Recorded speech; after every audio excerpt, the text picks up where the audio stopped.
রাসূল তো এতিমদের সর্দার। পৃথিবীর কোন এতিম যেন বলতে না পারে নবীজি আমার ব্যাপারে কি বলবেন, আমি তো এতিম মানুষ, আর তিনি আমার ব্যাপারে কিভাবে আমার দরদ বুঝবেন। নবীজিকে আল্লাহ পাক কেমন এতিম বানালেন, সমস্ত দুনিয়ার এতিমদের সর্দার বানালেন।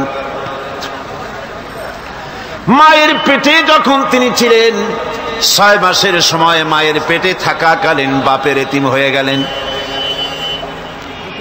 যখন প্রসব বেদনা শুরু হয়েছে মায়ের, দুনিয়ায় যখন তিনি আসবেন, হযরতে আমেনা ঘরের ভিতরে বসে তার অবস্থাটা কি?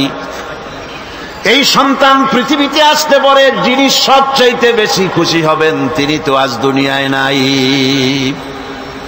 মনের ভিতরে কত কষ্ট। আল্লাহ রাব্বুল আলামিন তার হাবিবকে দুনিয়া আনলেন। রাসূলের দাদা ঘরের সামনে তাঁবুর সামনে দাঁড়ায়া তায়েফ থেকে আগত সাদিয়া গোত্রের লোকদেরকে বলতেছেন, এই ঘরের ভিতরে একটা এতিম বাচ্চা আছে, বেশি টাকা কড়ি দেওয়া যাবে না, যদি দয়া হয় নিয়ে যাও।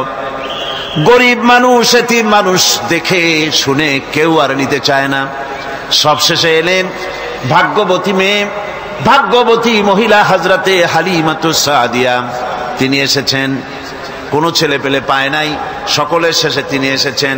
আব্দুল মুত্তালিব বলছেন, এই ঘরের মধ্যে একটা এতিম বাচ্চা আছে, দয়া হলে নিয়ে যেতে পারো। তিনি স্বামীর সঙ্গে পরামর্শ করলেন, এরপরে বললেন যদি দেখতে অন্তত ভালো হয়, মন যদি ভালো লাগে নিয়ে যাব, একেবারে খালি হাতে ফিরে যাওয়ার চাইতে তো ভালো।